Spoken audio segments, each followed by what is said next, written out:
काल रात्री जनतेला शुभेच्छा दिल्या, आज पुन्हा देतो. सुख, समृद्धी, आरोग्यदायी असं हे वर्ष जावो. बळीराजा सर्वसामान्य यांच्यावरील सर्व संकट दूर होत राज्याचा सर्वांगीण विकास. डीप क्लीन ड्राईव्ह ही मोहीम आपण राबवत आहोत. महाराष्ट्रात आपण टप्प्याटप्प्याने ही मोहीम सुरू करत आहोत. येणारं वर्ष हे राज्यातील प्रकल्प वेगाने पूर्ण करण्याचा संकल्प आहे. युवा, कामगार, महिला या सगळ्यांसाठी सरकार निर्णय घेत आहे. राज्याचा सर्वांगीण विकास हाच आमचा ध्यास आहे. त्यावर मी बोललो आहे की असा कोणताही पाणबुडी प्रकल्प राज्यातून बाहेर जाणार नाही. 1,37,000 कोटीचे MOU आपण केले आहेत. 80-85% या MOU मधली कामं आपण केलेली आहेत. परवानगी, क्लिअरनेस आपण उद्योगांना देत आहोत. भविष्यात सुद्धा अनेक उद्योग येतील आणि रोजगार मिळेल. ते चर्मकार संघटनेचे अध्यक्ष आहेत. राजकीय भेट नाही. 1,221 गावं आणखी समाविष्ट केली आहेत. शेतकऱ्यांना सरकार वाऱ्यावर सोडणार नाही. शेतकरी हा अन्नदाता आहे. पंतप्रधान मोदींच्या शुभ हस्ते 12 तारखेला करायची इच्छा आहे. त्यांच्याकडून वेळ मिळेल अशी अपेक्षा आहे. वेळ, इंधन वाचेल, प्रदूषण कमी होईल असा हा महत्त्वाकांक्षी प्रकल्प लवकरात लवकर सुरू होईल. त्याच्यावर मी बोललेलो आहे. त्याच्यावर खरं म्हणजे त्याच्यावर मी बोललो यापूर्वीच की असा कुठलाही पाणबुडीचा प्रकल्प आपल्या राज्याच्या बाहेर जाणार नाही. उलट जे आपण गेल्या वर्षभरामध्ये आज जे MOU साईन केले 1,37,000 कोटीचे, अनेक जे उद्योगपती आहेत त्यांनी महाराष्ट्राला पसंती दिलेली आहे. या MOU मधले करारनाम्यातले 80 ते 85% कामं आपण त्याचं इम्प्लिमेंटेशन केलं आहे आणि आपण त्या उद्योगांना सिंगल विंडो क्लिअरन्स असेल, त्यांना लागणाऱ्या सवलती आहेत, त्यांना लागणाऱ्या परमिशन्स आहेत, या सर्व देतोय. त्यामुळे महाराष्ट्राला उद्योग प्राधान्य देत आहेत, पसंती देत आहेत.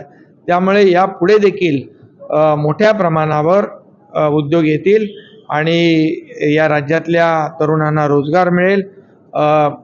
अशा प्रकारचं प्रयत्न सरकारचा आहे. त्यामुळे हे असं आरोप प्रत्यारोप जो आहे त्याच्यामध्ये कुठलाही काही सत्यता नाही. एवढंच मी या प्रसंगी सांगतो. नाही बारे बाबा, त्यांचं समाज कल्याण विभागाशी काही त्यांच्या समाजाचे जे काही प्रश्न आहेत ते समाजाचे अध्यक्ष आहेत. चर्मकार समाजाची त्यांची मोठी संघटना आहे देश पातळीवरची आणि ते त्यांचे 3-4 जे विषय आहेत ते घेऊन आले होते. त्यामुळे असं कुठली राजकीय भेट नाही. पाऊस कमी झाल्यामुळे 40 गावांना दुष्काळग्रस्त ठरवली. आमचा दुष्काळ नाही, त्याच्यानंतर आपण रिजन वाईज जी गावं आहेत, मंडळ वाईज आपण 1221 गावं त्याच्यामध्ये आणखी समाविष्ट केलेली आहेत. त्यामुळे दुष्काळग्रस्त शेतकऱ्यांच्या मागे सरकार उभं आहे आणि बिलकुल त्यांना वाऱ्यावर सोडणार नाही.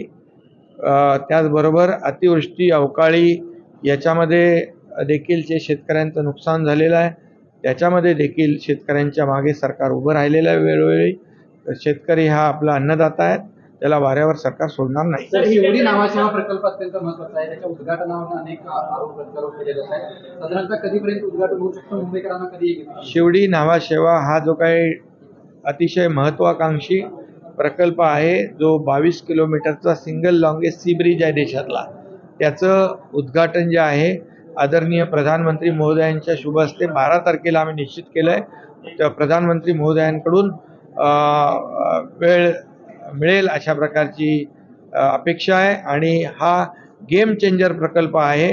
जिथे 2 तास लागतात तिथे 15 ते 20 मिनिटांमध्ये मुंबईतला माणूस अगदी रायगडमध्ये पोहोचेल आणि वेळ वाचेल, इंधन वाचेल, प्रदूषण कमी होईल आणि अशा प्रकारचा हा अतिशय महत्त्वाकांक्षी प्रकल्प आम्ही लवकरच लोकार्पण करतोय. महाराष्ट्रातील जनतेला नवीन वर्षाच्या काल रात्री शुभेच्छा मी दिल्यात. पुन्हा एकदा शुभेच्छा देतो. हे नवीन वर्ष सगळ्यांना सुखाचं, समृद्धीचं, आनंदाचं आणि आरोग्यदायी जाऊ अशा प्रकारच्या मनापासून शुभेच्छा. आणि जे काही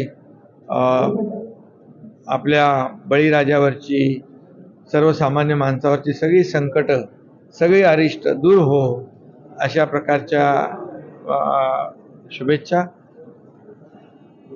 नवीन वर्षाचा आणि नवीन वर्षाचं काय तुमचा संकल्प काय आहे राज्याची? नवीन वर्षाचं राज्याचा सर्वांगीण विकास आणि राज्यामध्ये आपण काल एक मोठी मोहीम घेतली आपण डीप क्लीन ड्राईव्हची. त्याच्यामध्ये महाराष्ट्र स्वच्छता अभियान जे आहे, स्वच्छ महाराष्ट्र अभियान एक मोठ्या प्रमाणावर आपण मुंबईमध्ये सुरू केले, परंतु संपूर्ण महाराष्ट्रामध्ये टप्प्याटप्प्याने ते सुरू करतोय आणि नागरिकांच्या आरोग्यासाठी ते देखील महत्त्वाचं आहे. त्याच्यामध्ये एक लोक चळवळ निर्माण व्हावी अशा प्रकारचा प्रयत्न आहे आणि मोठ्या प्रमाणावर त्याला प्रतिसाद लोक देत आहेत. हे आणि त्याचबरोबर येणारं वर्ष जे आहे यामध्ये राज्याचे जे प्रकल्प आहेत ते प्रकल्प अतिशय वेगाने पुढे नेण्याचा संकल्प, राज्याचा सर्वांगीण विकास, शेतकरी, कष्टकरी, कामगार, महिला भगिनी, युवा या सर्वांसाठीच सरकार निर्णय घेत आहे, सरकार योजना आखत आहे आणि त्याप्रमाणे या सर्व समावेशक आणि या राज्याचा सर्वांगीण विकास हाच ध्यास आमच्या सरकारचा आहे आणि सर्वसामान्य माणसाच्या आयुष्यामध्ये चांगले दिवस, त्यांच्या जीवनामध्ये सुख समृद्धी, राज्य सुजलाम सुफलाम व्हावं अशा प्रकारचा संकल्प जो आहे तो आपण घेतलेला आहे.